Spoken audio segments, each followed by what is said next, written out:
Hello, my name is Manoj Verma, and today I'm going to solve a few questions from the mole concept from the AS level. So let's begin. So in front of me, I have got a few questions. You can see the first one. 1 kilogram of seawater contains 64 milligram of bromide ions.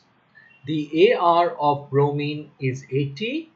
The Avogadro constant L is 6.0 into 10 raised to 23 mole inverse.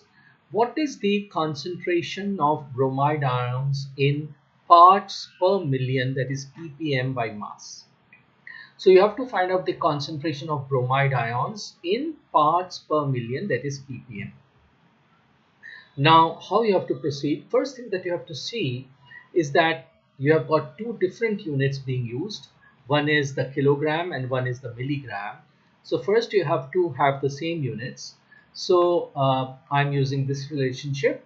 As you might be aware that 1000 milligram is equal to 1 gram. So we will convert the 64 milligram to grams, which will be 64 divided by 1000, that will be in grams, and this 1 kilogram will be equal to 1000 gram. So now we have got both the amounts in grams, and the formula that you have to use for finding out the concentration in parts per million by mass is that you have to write the mass of the bromide ions in this case over the mass of the seawater in which it is present into 10 raised to 6, because it's parts per million.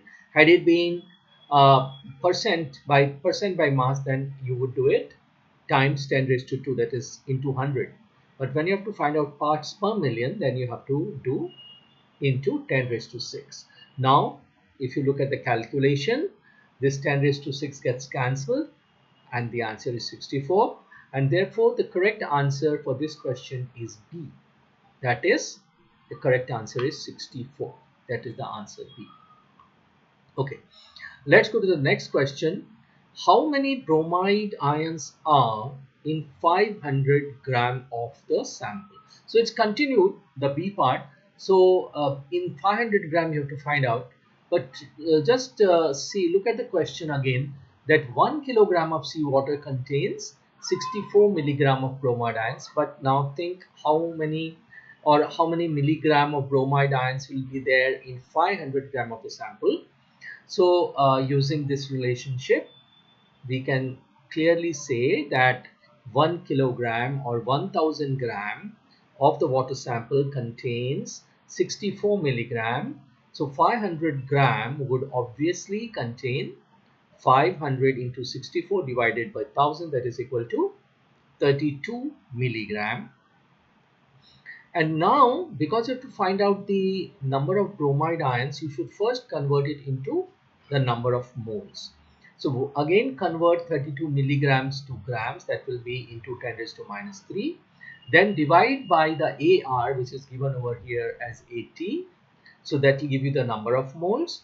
And because you know that to find out the total number of particles, you have to multiply the number of moles by the Avogadro constant, that is 6 into 10 raised to 23, and on doing this you get 2.4 into 10 raised to 20, which is the answer A in this case. As you can see, the correct answer is A, right? So I think you understood. Now let's go to the next question. 0.15 mole of aluminium is added to 120 centimeter cube of 1.45 mole per dm cube hydrochloric acid. This is the reaction which takes place. 2Al solid plus 6H plus aqueous gives you 2Al3 plus aqueous plus 3H2 gas. The amount of unused reactant. So in this question, you have to be able to distinguish between which is the excess reagent and which is the limiting reagent, because the excess reagent will be unused. So let's see how that can be done. So first we can find out how many moles of hydrochloric acid are there. So we can find this out by using this relationship. The number of moles of HCl is C into V, where C is the concentration, V is the volume. The concentration is 1.50 and the volume is 120, but it should be taken in the units of dm cube. So I've divided by 1000 and it gives me 0.18 moles. Okay, now you have to see that the aluminium in H plus ions react in the ratio of 2:6. That is 1:3. That means the number of moles of aluminium corresponding to 0.18 moles of H plus ions will be 0.18 divided by 3, which is 0.06. But now if you look at the question, there are 0.15 mole of aluminium, whereas we require only 0.06. So obviously the aluminium is in excess.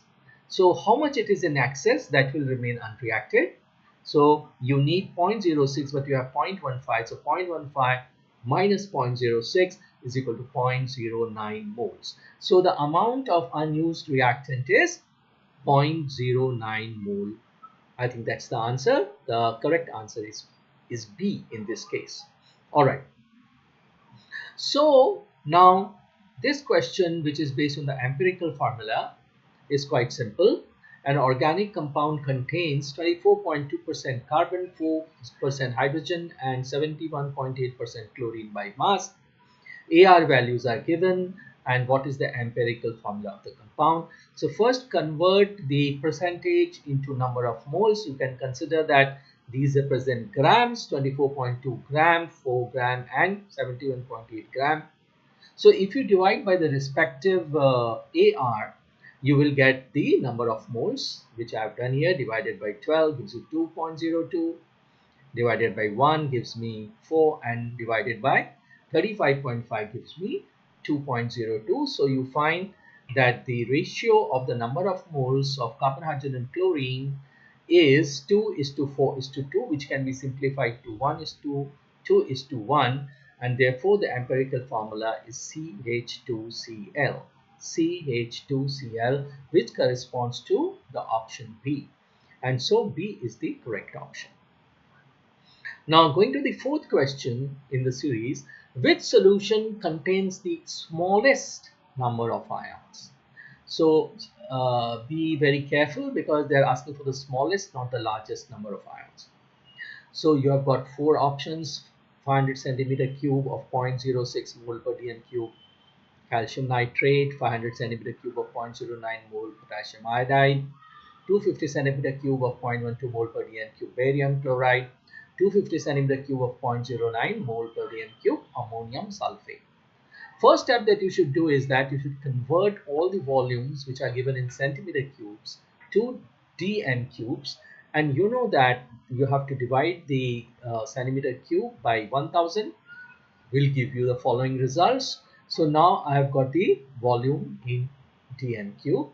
Now to know the number of ions, you should find out how many number of ions are present in each mole. So when you write calcium nitrate, you have to count this as 2 of the nitrate and 1 of the calcium. Therefore there are 3 ions per mole, or 3 moles of ions per mole. Potassium iodide, there are 2 ions, 1 of K, 1 of I, or K plus and I minus. In barium chloride, once again there are 3 ions, 2 of the chloride and 1 of the barium.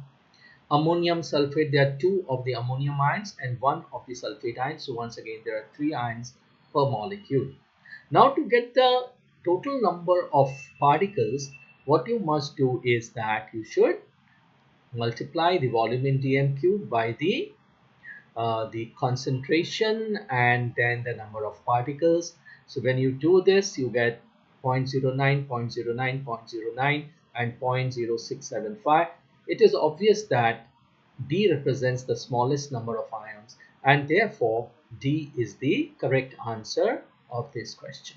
So I hope you understood how to solve some of the board typical types of questions which are asked in the board exams, and you have to understand the mole concept very clearly. So these examples will help you to understand how we apply the mole concept that we have learned in solving the numerical problems. Thanks very much. If you like the video, please give it a like and comment on the video regarding your views. Thanks a lot.